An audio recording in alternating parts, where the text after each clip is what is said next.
ऐसा मैकेनिज्म की डिसीजन या ऐलान कर रहे हैं कि जिससे लेकर उनको भी कुछ इफेक्ट ना हो और हमारे अरुणाचल में बचे सर, क्या? नहीं, वो तो देखिए कम्युनिकेट कर चुका है। ये 1964 से चलते आया प्रॉब्लम जो है, इसको सोल्व करने का कोशिश भारत सरकार अब कर रहे हैं।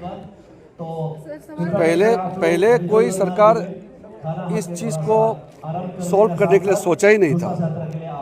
आज नरेंद्र मोदी जी का सरकार आने के बाद बीजेपी गवर्नमेंट ये चाहते हैं कि इसका कोई सॉल्यूशन होना चाहिए। अब चकमा हाजोंग उस समय तो रेफ्यूजी था और रेफ्यूजी के हिसाब से अरुणाचल में ला के बसाया और दूसरे जगह में भी बसाया, लेकिन अरुणाचल में काफ़ी आए हैं। अब इतने लोगों को उस समय 2-4 हज़ार जितने भी आए थे, वो इतना संख्या हो गया, तो इंसान को कहीं भी रीएलोकेट करना ये कोई आसान नहीं है। कोई कि इंसान तो इंसान है, कोई जानवर नहीं है। ये जानवर को भी एलोकेट करने के लिए तैयारी करना पड़ता है। अगर कोई सामान होता, कोई पत्थर होता, तो उठा के एक जगह से दूसरा जगह फेंक देगा। इंसान है, लाइफ है, इसको बहुत सेंसिटिवली डील करना पड़ेगा। और जब CAA पास हुआ, सिटीजनशिप अमेंडमेंट एक्ट पास किया, तो उसमें प्रावधान क्लियर रखा गया कि अरुणाचल प्रदेश एक प्रोटेक्टेड स्टेट है, ट्राइबल स्टेट है। यहाँ जो बाहर से आया वाला शरणार्थी को, रिफ्यूजी को यहाँ सिटीजनशिप नहीं देंगे। ये एक प्रावधान है। उसके अलावा हम लोग ये चाहते हैं कि एमिकेबली उनका रीसेटलमेंट हो।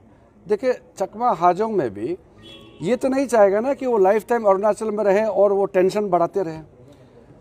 अगर वो अरुणाचल में कंटिन्यूस रहेंगे तो ये टेंशन भी बरकरार रहेगा। हम ये चाहते हैं कि इसका एक सॉल्यूशन हो, और सॉल्यूशन तभी होगा जब हम इसको प्लान तरीके से करेंगे। इसलिए कहीं भी सूटेबल जगह अब हम घोषणा करेंगे तो वो हंगामा हो जाएगा। ये कोई घोषणा करने का चीज़ नहीं है, ये प्लान करके वर्कआउट करने का एक सिस्टम है।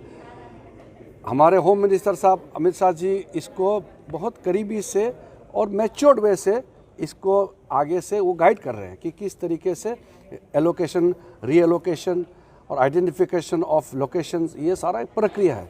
लेकिन इसमें चकमा हाजोंग सब साथ देना पड़ेगा, क्योंकि वहाँ भी कुछ लोग ऐसा है कि नहीं ऐसा बोल कर के माहौल को ख़राब करने वाला वहाँ कुछ लोग होता है, कुछ संगठन होता है, वो माहौल को बिगाड़ता है। हम चाहते हैं कि पीसफुल माहौल में रीएलोकेशन जो भी हो।